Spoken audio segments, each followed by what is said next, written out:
Oke, langsung kita mulai. Tahun 2025 ini, kita sedang menyaksikan semacam kalibrasi ulang yang radikal soal hak kita untuk tahu. Dan pertarungannya, ini bukan lagi soal dokumen-dokumen kertas di lemari arsip ya, bukan. Ini soal algoritma, ini soal data iklim, dan bahkan ini soal hukum itu sendiri. Nah, ini pertanyaan utamanya. Di tengah dunia yang katanya serba terbuka dan digital, apa jangan-jangan hak kita untuk mengakses informasi justru lagi diam-diam diberangus? Jawabannya ternyata cukup rumit. Dan kalau kita lihat apa yang terjadi di seluruh dunia, mungkin bakal bikin Anda kaget. Inilah inti masalahnya. Dunia kita sedang terbelah. Ada yang menyebutnya splitternet hukum. Jadi di satu sisi, kita punya blok seperti Uni Eropa yang maju terus, mendorong transparansi yang super radikal. Tapi di sisi lain yang mengkhawatirkan, negara-negara demokrasi besar seperti India dan Inggris, mereka justru mundur, membanting pintu akses yang dulu pernah mereka buka lebar-lebar. Oke, kita masuk ke medan pertempuran yang pertama, dunia digital. Serius, lupakan deh lemari arsip yang berdebu. Sekarang, perang transparansi itu adanya di dalam kotak hitam algoritma. Kode-kode rahasia yang menentukan berita apa yang kita baca, video apa yang kita tonton, informasi apa yang sampai ke kita. Dan kita langsung dapat kasus raksasa. Uni Eropa baru saja mengambil tindakan tegas, menjatuhkan palu hukumnya ke X, platform yang dulu kita kenal sebagai Twitter. Ini adalah keputusan ketidakpatuhan pertama di bawah Digital Services Act mereka yang baru. Dan ini bakal jadi presiden yang sangat besar. Dan dendanya? Coba lihat angkanya. 120 juta euro. Ini bukan denda biasa ya. Angka ini adalah pesan. Pesan yang keras untuk seluruh industri teknologi. Di Eropa, transparansi itu bukan lagi pilihan atau saran. Itu kewajiban hukum yang nggak bisa ditawar-tawar. Terus, kenapa dendanya bisa sebesar itu? Nah, di sini dirinci ada 3 kegagalan utamanya. Pertama, soal desain yang menipu. Ingat centang biru? Dulu itu tanda verifikasi, sekarang jadi barang dagangan. Ini dianggap menyesatkan. Kedua, iklan mereka nggak transparan, kita nggak tahu siapa yang bayar iklan politik, siapa yang coba mempengaruhi kita. Dan yang ketiga, ini yang paling parah mungkin, mereka sengaja menyabotase akses para peneliti yang mencoba mengungkap bahaya di platform itu, seperti ujaran kebencian. Tapi ini bukan cuma soal Uni Eropa loh. Kalau kita lihat, setiap kekuatan global punya cara mainnya sendiri. Uni Eropa, ya mereka pakai palu godam denda. Jepang lebih seperti pakai pisau bedah presisi, memaksa Apple dan Google membuka rahasia App Store mereka. Korea Selatan sudah loncat ke masa depan dengan UU AI mereka. Sementara itu, Amerika Serikat, pertarungannya lebih mirip perang gerilya, terjadi sporadis di level negara bagian.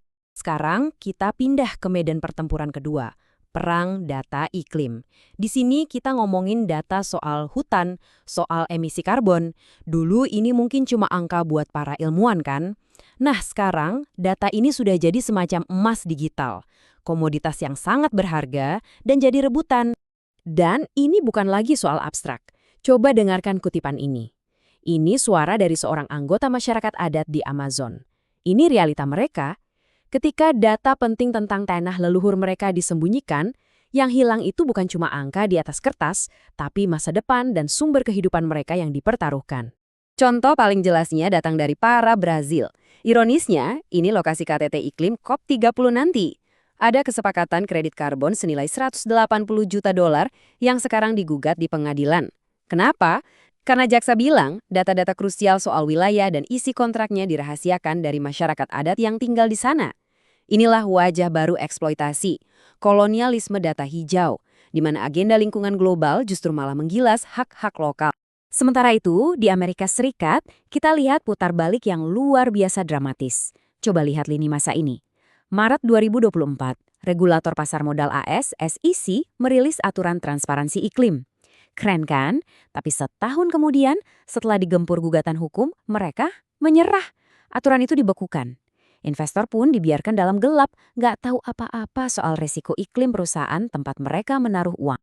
Dan sekarang kita sampai di medan pertempuran ketiga, dan ini mungkin yang paling fundamental. Ini adalah pertarungan untuk hukum itu sendiri. Jadi ini bukan lagi soal data atau algoritma, tapi soal aturan mainnya, dasar-dasar hukum transparansi yang sedang ditulis ulang di depan mata kita. Gak ada yang bisa menggambarkan perpecahan ini lebih jelas dari 2 putusan Mahkamah Agung ini. Di Inggris, pengadilan seakan-akan mempersempit akses. Mereka membolehkan pemerintahan menumpuk alasan-alasan remeh untuk menolak permintaan informasi. Sebaliknya, di Nigeria, Mahkamah Agung mereka justru mendobrak pintu itu lebar-lebar. Mereka memutuskan UU Kebebasan Informasi berlaku untuk seluruh 36 negara bagian, mengakhiri era kegelapan data di tingkat lokal. Untuk melihat betapa berbahayanya tren kemunduran ini, kita harus lihat kasus India. Dulu, Undang-Undang Hak Atas Informasi mereka punya semacam klausul sakti namanya uji kepentingan publik. Intinya, ini adalah kunci yang dipakai jurnalis dan aktivis untuk membuka data pribadi pejabat kalau tujuannya untuk membongkar korupsi. Lalu, datanglah tahun 2025. Lewat aturan perlindungan data yang baru, klausul sakti itu dihapus. Hilang begitu saja. Satu goresan pena yang secara fundamental mengubah lanskap transparansi di negara demokrasi terbesar di dunia. Akibatnya apa? Sekarang ada larangan total untuk mengungkap informasi pribadi pejabat. Ini sama saja mematahkan kaki jurnalisme investigasi di sana. Ironisnya, sebuah undang-undang yang tujuannya melindungi privasi malah jadi senjata, jadi perisai yang sempurna untuk menyembunyikan korupsi. Oke, jadi kita udah lihat 3 medan pertempuran utama, digital, iklim, dan hukum. Lantas, semua ini artinya apa buat kita? Apa dampaknya hidup di dunia yang terbelah soal transparansi seperti ini?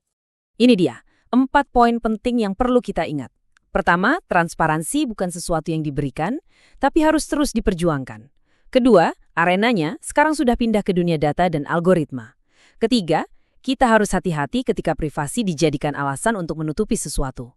Dan yang terakhir, yang paling penting, hak Anda untuk tahu sekarang sangat bergantung pada di negara mana Anda tinggal. Sebagai penutup, saya ingin meninggalkan Anda dengan satu pertanyaan ini. Di dunia yang makin terbelah ini, sebetulnya siapa yang memegang kendali? Siapa yang berhak memutuskan informasi mana yang boleh sampai ke Anda dan mana yang tidak? Jawaban dari pertanyaan itu akan menentukan masa depan akuntabilitas kita semua.